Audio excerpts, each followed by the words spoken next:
Hi guys, so Brexit has been going so well that many Eurosceptics around Europe have decided to ditch the idea of their respective countries leaving the European Union. James O'Brien highlighted this in a monologue on the result of the French presidential election. Now, Le Pen had until recently supported France exiting the euro and leaving the European Union completely. But a big difference between Britain and their neighbours is that many countries around Europe don't have Rupert Murdoch or others like him pouring poison into their ears. Yes, we have our problems with right-wing media, but they haven't been able to convince their supporters that Brexit was a good idea. Here James points out the difference between Le Pen Sr. and his daughter, and he has some good news for Jacob Rees-Mogg. His daughter managed to resurrect it. She presented a much softer image. She dressed much more, she dressed very warmly, if you like, for want of a better word. The posters presented quite a motherly-looking woman, I would say. I spent a lot of time looking at the posters when I was on holiday.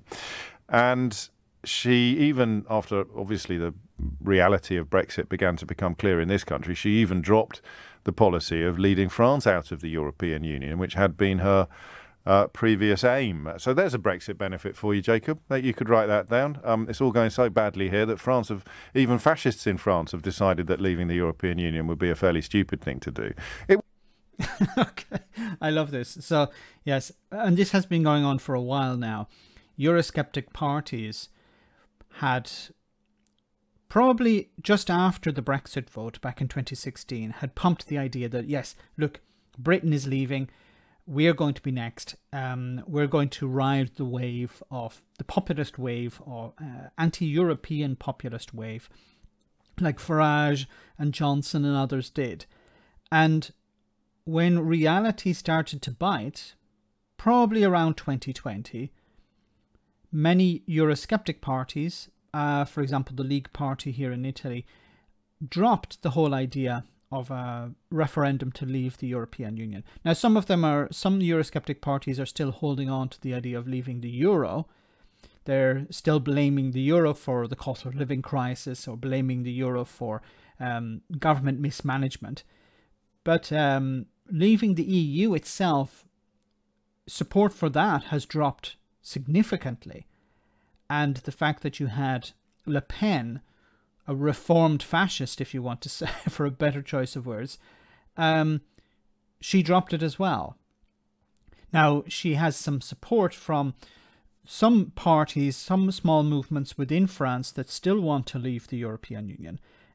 But their message is falling further and further on.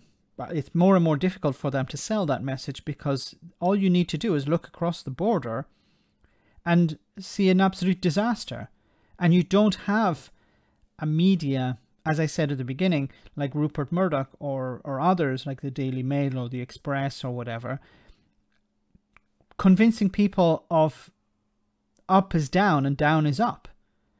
The idea that even if it is a disaster, it's a benefit, and we're better off alone. I think the majority of people in France can see that Brexit is an absolute disaster, and other countries around Europe are seeing it as well.